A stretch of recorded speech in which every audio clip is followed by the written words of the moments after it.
Hello everyone, আমি টিনা চলে এলাম আর একটি নতুন ভিডিওর সাথে। আমার একটি নতুন ভিডিওতে আপনাদের সবাইকে অনেক অনেক স্বাগত। প্রথমেই বলছি, গলার অবস্থাটা খুবই খারাপ, একটু অ্যাডজাস্ট করে নিন। আর যারা যারা এই ভিডিওটা আমার ফেসবুক পেজ থেকে দেখছো তাদেরকে বলবো ফেসবুক পেজটাকে ফলো করে নেবেন। আর যারা যারা ইউটিউব থেকে দেখছেন প্লিজ তাদেরকে বলবো ইউটিউবটাকে সাবস্ক্রাইব করে নেবেন। আর ভিডিওটা প্রথম থেকে লাস্ট অবধি দেখবেন। ভিডিওটা যদি ভালো লাগে আপনারা আপনাদের ফ্যামিলি ফ্রেন্ডের সাথে ভিডিওটা শেয়ার করবেন। চলুন আজকে কি বানাচ্ছি দেখে নেওয়া যাক। দেখেই আপনারা বুঝতে পারছেন কি বানাবো। একদম কাছে নরম নরম কচি কচি কুমড়ো শাক আছে আর লাউ শাক আছে। আজকে এই দিয়ে ভর্তা বানাবো। গাছ থেকে তুলে নিয়ে চলে এসেছি কুমড়ো শাক আর লাউ শাক, একদম নরম, দেখেই বুঝতে পারছেন একদম অর্গ্যানিক। এর মধ্যে কোনো খাদ দেওয়া নেই, শুধু বীজটা পুঁতে দিয়েছি মাটির মধ্যে। দেখুন একদম সুন্দর, একদম নরম কচি কচি। এই যে মোটা মোটা যে শিরাগুলো আছে শিরাগুলোকে আমি তুলে ফেলে দেবো।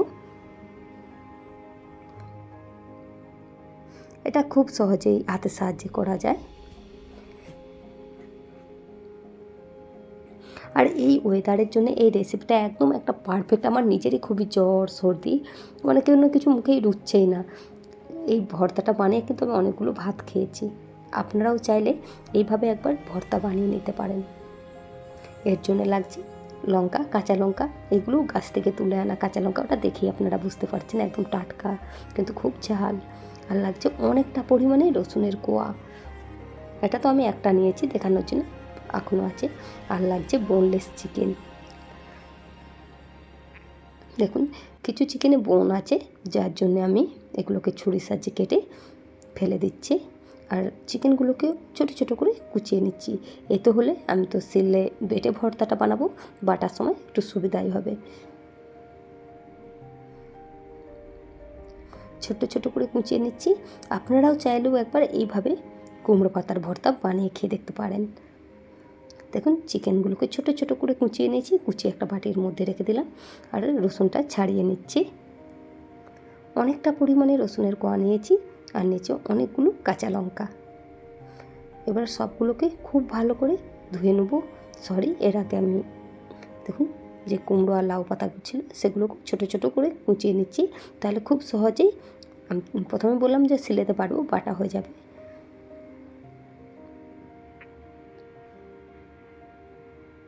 এবারে এই তিনটে জিনিসকে খুব ভালো করে ধুয়ে আমি জল ঝরিয়ে নেব।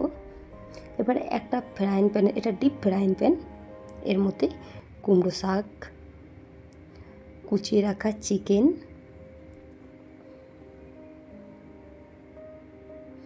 আর কিছু রসুন আর কাঁচা লঙ্কাগুলো, এর থেকে আমি কিছু রসুনের কোয়া আমি রেখেছি।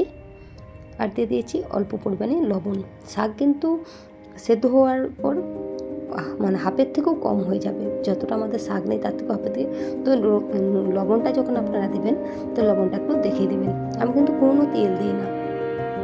শাকের জলে চিকেন, রসুন আর কাঁচা লঙ্কা সেদ্ধ হয়ে গেছে।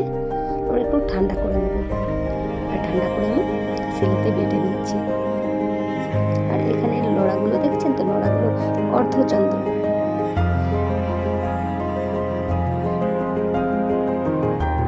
খুব সুন্দর একদম শিলেতে বাটা হচ্ছে।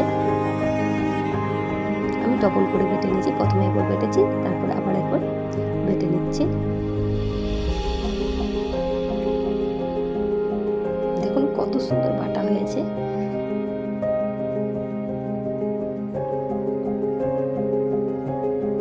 এবারে এটাকে তুলে আমি একটা পাত্রের মধ্যে রেখে দিচ্ছি। রেখে আমার শিলনোড়া প্রতিদিনের ব্যবহার হয়, খুব ভালো করে আমার শিলনোড়াটাকে ধুবো।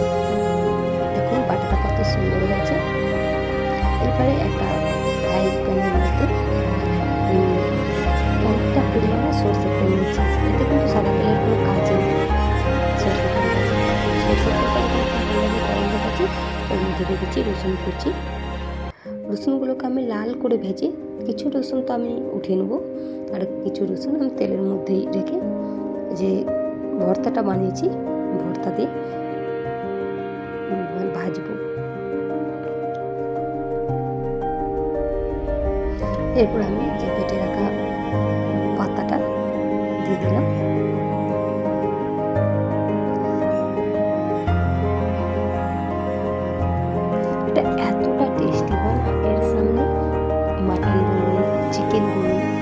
বলুন চিংড়ি বলুন কোনো কিছুই কাজে মানে এর ধারে কাছেই আসবে না, এতটা টেস্টি হয় খেতে।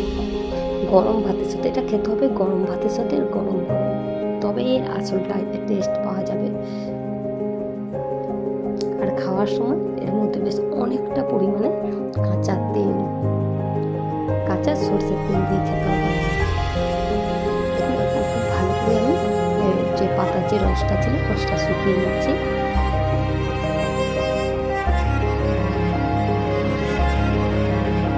এটা আমার একটা স্বভাব, আমি রান্না করতে করতে সবসময় শুনতে থাকে না, এরকম ঘরের মধ্যে এইভাবেই রেখে দিই যে উঠে এক সাইডে রাখবো, মনেই থাকে না।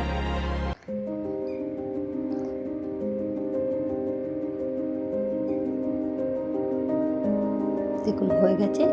এবার আমি একটু অল্প টেস্ট করেছিলাম, লবণটা কম হয়েছিল, যার জন্য একটু লবণ দিয়ে দিলাম। লবণ বিহীন খাবার আমি খেতে পারবো, কিন্তু লবণ যদি বেশি হয়ে যায় না তরকারিতে, সেটা খেতে পারি না। দেখুন হয়ে গেছে। উপর থেকে ভাজা রসুনের যে রসুন কুচি আর অনেকটা পরিমাণে কাঁচা সরষের তেল দিয়ে আমি পরিবেশন করছি। আর গরম গরম ভাতের সাথে একদম অমৃত লাগবে খেতে।